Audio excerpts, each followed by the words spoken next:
Assalamualaikum warahmatullahi wabarakatuh. Pada pertemuan kali ini kita akan membahas tentang penggunaan tumbuhan obat pada kasus diare.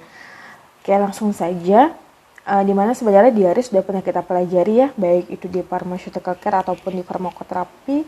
Terkait diare juga sudah dipelajari bagaimana penanganan mandiri dan juga bagaimana penanganan dengan menggunakan resep dari dokter. Nah, sekarang yang kita lakukan adalah mempelajari bagaimana kasus penggunaan obat untuk mengatasi diare. Nah, teman-teman mungkin sedikit review ya. Apa sih itu diare? Jadi diare itu suatu kondisi di mana frekuensi dan konsistensi. Jadi ini frekuensi dari BAB itu sering dan konsistensinya itu encer, tinjanya itu encer. Jadi diare itu masalahnya ada frekuensi dan konsistensi. Frekuensi yang sering dan konsistensi tinja yang encer. Dan itu sering terjadi bahkan lebih dari 3 kali sehari. Nah, untuk penyebab diare sendiri sebenarnya itu sangat banyak ya. Secara yang mungkin yang sudah pernah kita pelajari, diare itu dibagi menjadi 2, ada yang spesifik dan ada yang non spesifik. Kalau spesifik itu jelas penyebabnya apa. Misal dia disebabkan oleh virus atau bakteri gitu. Itu penyebabnya jelas spesifik dia disebabkan oleh apa. Sehingga penanganan untuk diare pun nanti tidak hanya sebatas mengatasi rehidrasi oral, tidak hanya sebatas menghentikan gerakan peristaltik, tapi juga mengatasi penyebabnya jika diare itu spesifik. Oke, sekarang kita mulai dulu dengan bagaimana sih patofisiologi bisa terjadinya diare. Nah, umumnya yang pertama, kalau diarenya itu tidak spesifik, biasanya bermasalah dengan gangguan osmotik, gangguan penyerapan makanan yang dimana ketika makanan itu harusnya masuk ke dalam lambung ya. Ini nanti akan diserap nih di usus halus, kemudian dibawa ke usus besar. Dibawa ke usus besar, kemudian dibuangkan ya lewat anus. Jadilah tinja. Itu secara alami seperti itu. Tetapi pada pasien dengan gangguan osmotik gitu, yang menyebabkan gangguan osmotik ini macam-macam tadi. Ada yang spesifik, tidak spesifik. Kalau tidak spesifik misalnya dari makanan, keracunan makanan dan sebagainya. Tapi kalau spesifik bisa jadi disebabkan oleh bakteri atau virus yang dia mengeluarkan toksin atau racunnya sehingga menyebabkan gangguan penyerapan ini. Di mana harusnya makanan itu diserap di dalam usus nih, diserap di sini. Kemudian nanti yang tidak diserap itu kan dibuang ya. Jadi makanan yang sudah tidak diserap itu dibuang lewat usus besar tadi, jadilah tinja. Seharusnya seperti itu. Tetapi karena terjadi gangguan penyerapan, itu akhirnya di dalam usus ini terjadi pergeseran. Jadi yang harusnya itu yang di makanan itu diserap malah sebaliknya tidak terjadi penyerapan sehingga air kemudian dan elektrolit itu dia menyebabkan pergeseran gitu. Air dan elektrolitnya itu banyak menumpuk di rongga usus. Tuh. Nah, kenapa bisa sampai terjadi penumpukan air dan elektrolit tadi? Tadi masalahnya karena tidak bisa menyerap makanan. Makanan yang tidak bisa diserap itu menyebabkan tekanan osmotik dalam rongga usus itu meningkat. Nah, akhirnya air dan elektrolit menumpuk di sana. Tadi yang menyebabkannya bisa yang spesifik, bisa yang tidak spesifik gitu ya. Itu akhirnya yang dibawa ke usus besar ini yang harusnya jadi tinja dalam bentuk konsistensi yang padat itu tuh cair. Itu menyebabkanlah diare. Kemudian kenapa bisa frekuensinya sering? Nah, frekuensi sering itu karena gerakan peristaltik atau motilitas dari usus itu sendiri. Gerakannya terlalu cepat. Akhirnya makanan belum sempat diserap, sudah banyak air karena perubahan tekanan osmotik. Kemudian terjadi gerakan peristaltik. Itu yang menyebabkan tinja yang keluar itu encer dan juga frekuensinya sering. Itu ya. Nah, ini mungkin teman-teman bisa melihat nih, kalau yang normal nih ya, air yang diserap dari makanan itu banyak. Ya kan masuk ke dalam usus ya. Nah, tetapi kalau tadi karena gangguan osmotik terlalu banyak akhirnya karena tidak bisa airnya tadi diserap, makanan airnya diserap, itu akhirnya di dalam rongga usus itu banyak airnya, banyak elektrolit yang ada di sana. Tuh, nah ini gambarannya. Harusnya diserap malah tidak bisa diserap. Ini yang menyebabkan di rongga usus itu menumpuk air. Ditambah lagi dengan motilitas atau gerakan peristaltik, akhirnya akan semakin bertambah. Nah, dari sini teman-teman bisa mengetahui gitu bagaimana sih upaya atau obat yang bisa diberikan untuk mengatasi diare. Nah, ya tadi kita tahu masalah pertama itu karena tidak mampu menyerap air tadi ya, kemampuan menyerap air atau makanan tadi itu berkurang. Sehingga di dalam rongga usus itu banyak air dan elektrolit. Nah, kemudian yang kedua itu karena gerakan peristaltik. Nah, maka upaya yang kita lakukan adalah yang pertama nih, gimana caranya kita bisa meningkatkan penyerapan air tadi. Air yang semula tidak banyak diserap, itu jadi banyak diserap gitu. Jadi sifatnya yang pertama itu obat-obat yang bisa menyerap air tadi, atau sehingga konsistensi tinja tadi dia menjadi lebih padat. Yang kedua itu obat-obat yang bisa menurunkan gerakan peristaltik dari usus itu sendiri. Itu yang secara umum kita gunakan obatnya. Nah, kemudian kalau memang diarenya itu spesifik, maka yang ketiga adalah kita atasi siapa penyebabnya. Kalau bakteri kita kasih antibiotik, kalau virus dikasih antivirus, jadi tergantung sebenarnya penyebabnya itu apa. Nah, kayak bisa dipahami ya. Nah, kemudian hal yang paling penting juga yang sering menyebabkan kematian atau shock pada kasus diare itu adalah dehidrasi. Jadi sebenarnya yang paling utama ini adalah mengganti kehilangan cairan.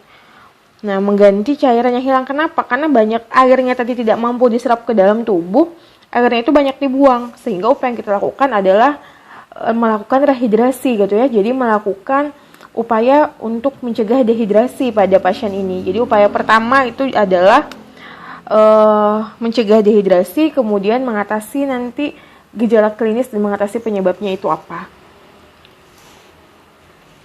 Oke, kita lanjutkan. Ini mekanisme anti diare. Tadi yang pertama ini Ibu bilang yang rehidrasi, kemudian yang adsorben. Adsorben tadi dia senyawa pembentuk massa. Ini tadi yang mengusahakan bagaimana caranya air mineral atau elektrolit itu diserap dulu ke dalam tubuh gitu. Sehingga nanti yang tersisa di usus besar yang dihantarkan ke usus besar itu adalah sisa makanan yang memang sudah airnya berbentuk massa karena air sudah diserap banyak ke usus halus. Kemudian antimotilitas ini tadi yang mencegah pergerakan yang berlebihan baik pada lambung atau usus halus atau usus besar. Kemudian yang keempat ini penyebabnya, kalau dia karena bakteri maka dikasih antibakteri gitu. Nah teman-teman, mekanisme kerja dari tanaman herbal itu juga sama sebenarnya. Jadi seperti yang sudah pernah kita pelajari, intinya sama saja. Nah, metabolit sekunder mana yang bisa bekerja sebagai anti diare? Itu tanin, terpenoid, dan flavonoid. Flavonoid ini kalau tanin ini kemampuan dia dalam menghambat gerakan peristaltik sama dengan terpenoid. Jadi dia menghentikan gerakan peristaltiknya atau mengurangi. Kalau flavonoid ini kemampuan dia sebagai antibakteri. Gitu. Bagaimana dia menghambat atau mengganggu pertumbuhan dari bakteri tersebut dengan cara menghambat sintesis asam nukleat, menghambat fungsi membran sel ataupun menghambat metabolisme energi. Jadi bisa dipahami ya secara garis besar, tanaman yang umumnya digunakan sebagai anti diare itu tanaman yang mengandung tanin, terpenoid, kemudian flavonoid. Mungkin sering biasanya kalau kita diare itu disuruh minum teh ya. Alasannya karena teh mengandung tanin. Nah, betul karena tadi tanin itu bisa menghambat gerakan peristaltik. Itu salah satu tanaman yang bisa digunakan. Oke teman-teman, kita lanjutkan. Pada kasus diare ini saya menggunakan umbi bawang putih. Jadi bawang putih itu juga bisa digunakan untuk anti diare ya. Nah, bagi yang digunakan bawang putihnya atau umbinya, dan ini berdasarkan hasil penelitian, dia itu ternyata bagus untuk mengatasi diare yang disebabkan oleh bakteri E. coli. Karena apa? Karena si umbi bawang putih ini mengandung senyawa flavonoid. Flavonoid itu dia sebagai antibakterinya bagus. Nah, maka mekanisme kerja flavonoid sebagai antibakteri dengan apa? Dengan menghambat sintesis asam nukleat, dengan menghambat fungsi dari membran sel, dan dengan menghambat metabolisme energi dari bakteri itu sendiri. Nah, tetapi untuk bawang putih sebenarnya itu juga perlu hati-hati kalau misalnya penggunaannya salah, cara mengolah teman-teman salah, misalnya menggunakan bawang putihnya itu yang digoreng, maka itu juga beresiko malah nanti jadinya diare. Jadi bawang putih yang digunakan itu memang bawang putih yang benar-benar masih dalam bentuk utuh, bukan yang diolah seperti digoreng dan sebagainya. Nah, kalau dosis berdasarkan pengalaman secara empiris itu bawang putihnya dihaluskan bawang putihnya, kemudian kalau berdasarkan dari hasil penelitian, bawang putih yang efektif itu untuk mengatasi E. coli itu dengan konsentrasi 40%. Apakah ada toksisitas? Kalau dari hasil penelitian itu menunjukkan kalau dia digunakan pada takaran normal itu tidak ada toksisitas, jadi penggunaannya masih aman. Kemudian untuk efek samping, kalau dia dikonsumsi dalam jumlah banyak biasanya baru akan muncul efek samping, tapi kalau hanya dikonsumsi 1-2 siung itu jarang efek sampingnya, paling hanya bau mulut. Tetapi kalau berlebih biasanya akan muncul sakit kepala, kemudian kalau memang kita ada mengalami keputihan itu juga bisa diperparah kalau dia infeksi jamur ya. Dan kalau memang yang ada alergi itu juga punya resiko efek samping terhadap penggunaan bawang putih. Oke. Nah, berikutnya tanaman lidah buaya. Nah, lidah buaya yang digunakan ini daunnya. Nah, itu berdasarkan hasil penelitian ternyata dia mampu untuk mengurangi dehidrasi pada pasien diare karena dia kaya akan air ya. Kemudian senyawa aktifnya apa? Flavonoid. Jadi di sini memang kemampuan dari dua tanaman ini itu sebagai antibakteri dan mengurangi dehidrasi.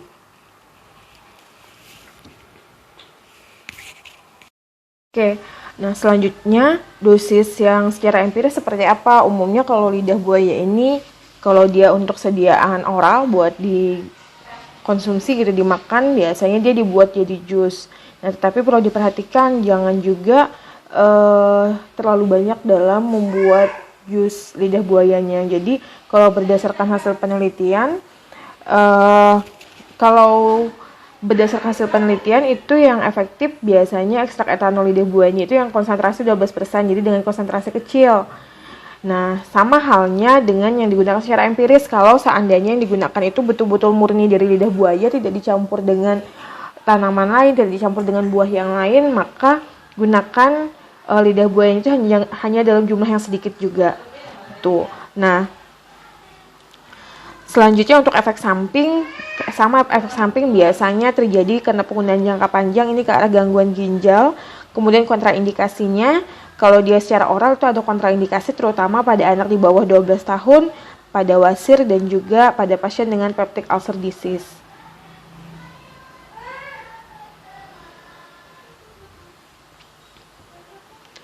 Kayak ini beberapa tanaman lain yang bisa dimanfaatkan untuk mengatasi diare gitu.